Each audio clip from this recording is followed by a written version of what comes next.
everybody step up, and bad, good, indifferent, whatever it is you want to say, but these are the people who've been in your shoes, and I think it helps them to hear from you. I agree. Well, to be honest with you guys, I didn't think I was going to make it to this day either. Some of you might not know, but during my drug court experience, I overdosed and died, and I'm still here today. And it wasn't an easy road, but there was some point when I realized I couldn't fake it any longer.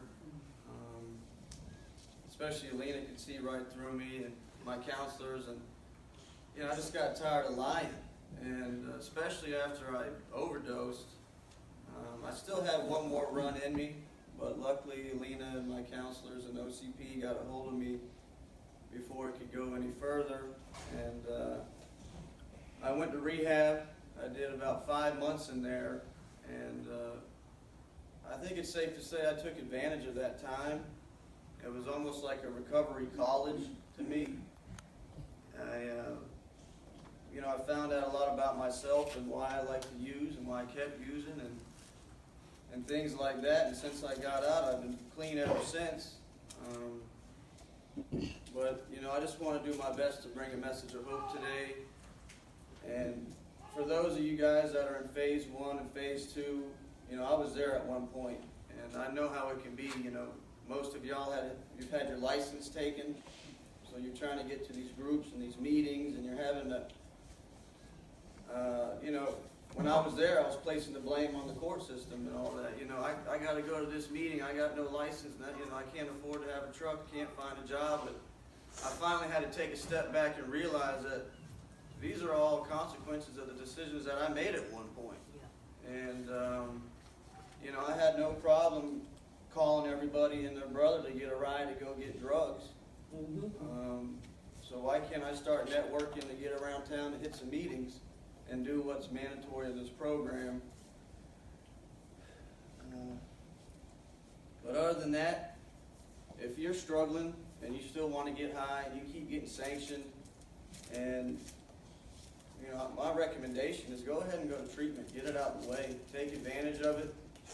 I think I'm working 18 months it took me to do this, and I wish I would have went to rehab the day I walked in here and really got to find out what was triggering my use and find ways to work around the cravings and things like that. So just truly grateful to be here, take advantage of this opportunity.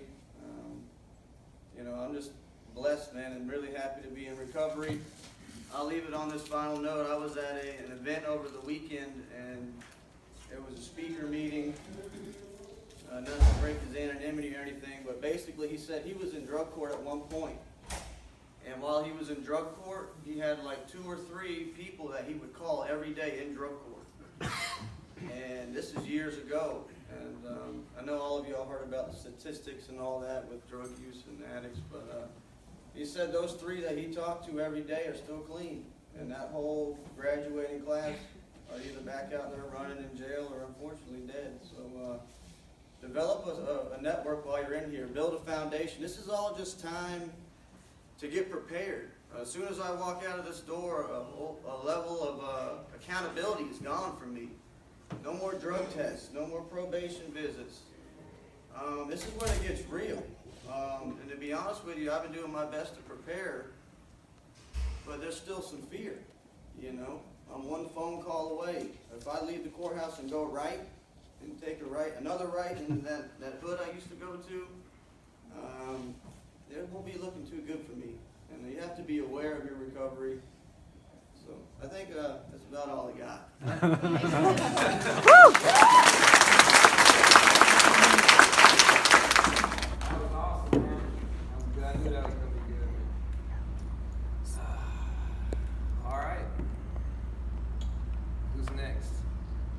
Got a year clean here today. You gonna be able to follow that? That looks rough, man. Good? Yeah. What's going on here, guys? I got a great guy here. Well, I am an overcomer, a new creation in Christ. grateful recovering addict.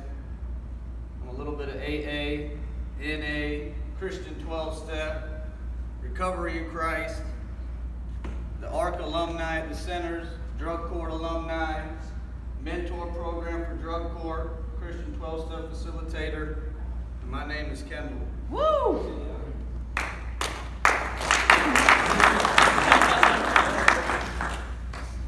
Sounds a lot better than crackhead junkie.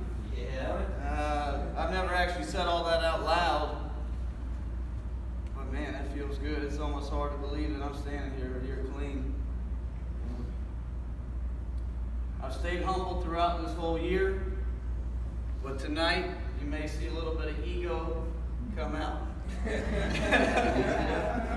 I was told that that's okay tonight. It is. Sure night.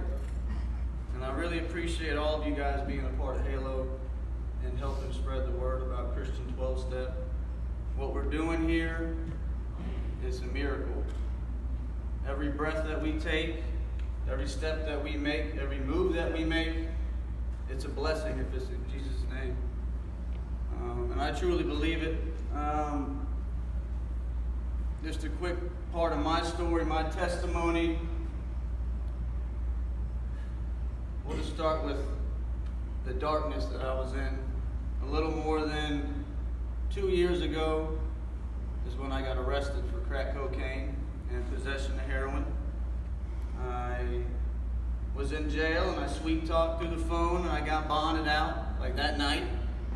And I got arrested again within that week for the same exact charges. I'll never forget sitting in jail, not knowing where I was going to go from there, not knowing what my fate was going to be.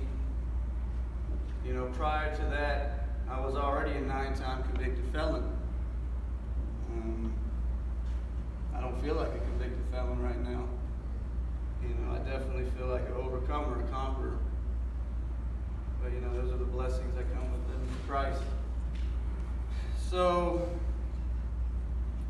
when I was in jail, I got, when you're in jail and everybody gets the mail call, and you're sitting there just hoping someone writes you. And, it had already been, they didn't bomb me out the second arrest. They let me sit in there and sweat it out and detox in there. But, so anyways, 2 or 3 weeks in there, they're doing mail call, and my name got called. And it was just like, okay. I went up there and it was a drug court application, and I filled that thing out immediately.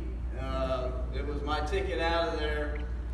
I had, I didn't think I was going to get into drug court, but some people that had been staying by my side through my active use or had mentioned it and were pushing it on me, and they got me in there. So that was a blessing in itself. But fast forward, I took drug court for granted. I used throughout the whole entire time in the beginning, getting sanctioned back to back. And I really made a mockery of the program, like Alina, the director of drug court, you like to tell me. But I didn't know what it meant, but it sounded like I was doing something wrong. So, heroin addicts don't live long. And that's what I was, Never had any close calls, but I did find myself towards the end before I got arrested really just getting dirty with it, sharing needles. And I was just in a bad place. So when me getting arrested was exactly what needed to happen. You don't see it when it happens, but looking back, that's pretty much the only reason I'm alive today, was getting arrested and trying to get my eyes open to the reality of the way I was living. So in drug court, I stayed abstinent, I think about 8 months. And no sponsor, wasn't working a program, no meetings. I was forging all of them and turning the meeting slips in. So, and I was miserable. I think you remember that. I was just white knuckling it, I wanted to get this thing over so I could get back out there and start getting high again without getting in trouble. So, but I ended up dropping dead and overdosed and flatlined twice.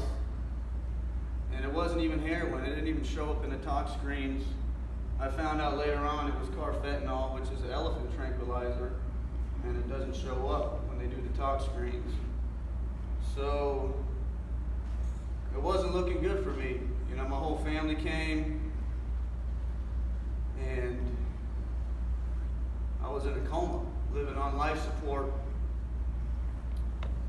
And I don't really have any recollection of any of that, but there was this moment where my mother, my fiance, and my father were in there, and they were discussing if they should pull the plug because I was, suffering from brain damage. There was no brain activity going on, and I remember hearing my mother and father and everybody crying, and they're like, "Oh, we've lost our only son."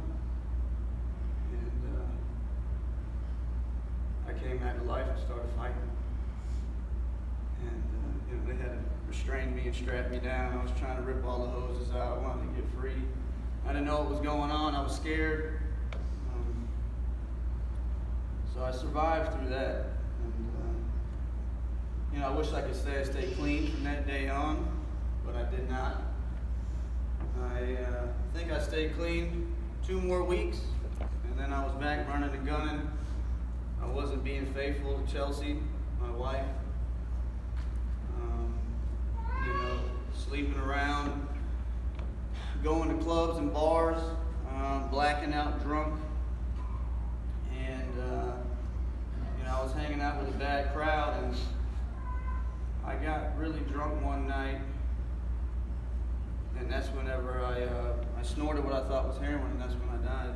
But, so anyways, after I lived through that, I was right back at it, like I said, and just being in drug court, and I was always honest through this whole thing, for the most part, but people started to close in on me. They're like, "Kendall, this is it. Like, have you forgot? You literally were just dead a few weeks ago. How are you right back to where you came from? Are you ever going to learn from your mistakes? Like, you've got a daughter, you've got a family, friends that care about you, How can you be so selfish?" And I didn't have any answers for that, this is what I've known.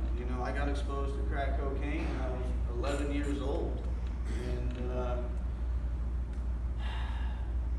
I had 4 or 5 best friends, and only 2 of us are left alive. They've all overdosed and died or got life in prison due to this disease and street life. So anyways, they talked me into going to detox. Thank God. I didn't go immediately. I can assure you that. It was, I'll go tonight, and then no, I'll go in the morning, and then I'll go tonight, and then, all right, I'll go this morning. I seen a memory today of this big old breakfast that I had before I went in to detox a year ago today, and to be honest with you guys, I was so high when I went to detox, I didn't even detox in detox. It was like 4 days later when they put me into the residential treatment. That's when I started sweating it all out. But this is where it gets good. So I'm in detox rehab now, and I was the cool guy in rehab. Oh. I was the cool guy in rehab. That's like awesome, right? No, so basically I was like faking it till I could make it. I was trying to like manipulate the counselor, get in, get out. And I was like, it's like a 6-month program, and I'll be out of here in like 30 days. We go. And she's seen right through it, but after about a month into it, I was like, man, I just can't fake it anymore. But I was losing my mind because I wasn't happy. I was letting everybody down. I was letting myself down. I was lost. I felt hopeless. I believed I was a hopeless case. And I just snapped one night. I had a room all to myself, and someone just pissed me off one night. And I've never been real confrontational. So I walked it off and went in my room, and everything was hitting me at once. Like, man, I'm just a heroin junkie loser, man. I got the court system. I'm in trouble. Every move I make, I got prison coming down on me. There's no way out. You know, I was contemplating suicide. I was contemplating running away and trying to just be a fugitive and try to get away from the laws as fast as I could, as far away as I could. I was like, maybe I should just sneak out, get high, come back, and maybe I could get through another day. Like, I didn't know what to do, and like, man, I'll never forget it. I'll have to act it out. There's no other way to do it. And I didn't want to do my testimony because I know I'm going to end up crying, but it's okay. You guys can judge me later. All these thoughts are going through my head, and you know, I had an idea of what this meant, you know, and I wanted to believe it, but nothing was written in stone for me to just go out and start walking in faith, you know. And every time in my head I was like, suicide, relapse, run away, just give up, what do I do? And I started looking at the sky, the roof, and I was like kind of trying to pray. It was like, if you hear me, like, I need your help. And I don't know what to do. And I remember I just got down and I was still going for it. It's like, if you hear me, just show me what to do. I can't live like this anymore. And I still didn't get nothing. And I kept going. I said, please, Lord, I know I'm going to die. I wasn't supposed to be this person. I'm better than this. I was raised better than this. And I was just in full surrender. And I could just see it all. I could see the light at the end of the tunnel. I was crying out from a dark place. And that's when I seen the light that outshined all my fears and worries. I said, God, I know it was never you that had forsaken me. It was me that had forsaken you. Use me to do your will, Lord. Forgive me for my sins. I believe that you sent your son to die for me. Wash me clean. I'm yours. And from that day, I came out the next morning in front of all these people who were like, what the hell happened to you? No, I had petted my step. And I was like ready to get, I was up before everybody and greeting everybody in rehab. Just ever since that day, man, I haven't picked up, I haven't drank a drink of alcohol, I haven't done any drugs, no mind-altering, mood-changing substance has entered my body.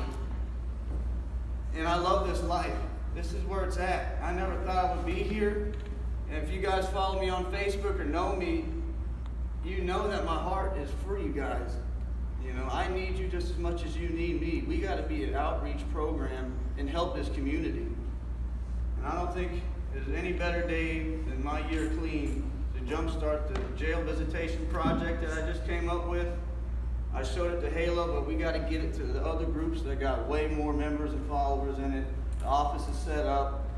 I'm ready to get things going, guys. But I'm giving my testimony tonight to let you know that there is hope. You know, if your car breaks down, you get kicked out of your house, you lose your kids, house catches fire, whatever happens, you don't pick up no matter what. Those are the rules. We don't use up in here. We don't. We don't need to. You can go have a long day at work, go home, and what are you going to do? You're stressed out? Reach out to God. We don't need to do no drinking, no drugging. This is it. This is where it's at. This is what Christian 12 Steps is all about. You know? The truth is the truth and the lie is a lie. And I wouldn't be standing up here today if I didn't have a year clean, a flawless year clean. I say that like, and when I say that, I mean, I haven't done anything, you know? It hasn't been easy. I went through the phases of the cravings as soon as I got off probation and drug court, but I made it through. I talked with you guys in group about it, and I overcame that. We overcame that. We conquered that. And step 3, you know, I was willing to turn my life over to the care of God, and that's what I'm doing. And I pray to God that we all can walk together, brothers and sisters in Christ, we can overcome our struggles, our addiction, be set free from our bondage, and really make an impact in Ocala. That's all I got.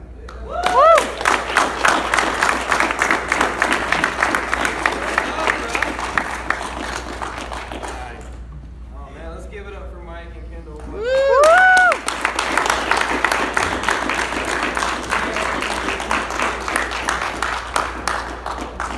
know I feel pretty good right now just being around you. Oh Lord. So, I mean, I thank y'all for coming, man. I'm kind of moved to just, there's a lot of people here. You know what I mean? Let's just kind of fellowship the rest of the night. If I can get Renee to help pray us out. You know what I'm saying? But if anybody has anything to say or any questions or anything for Kendall or Mike, anybody have anything they want to ask them or tell them? Yeah, I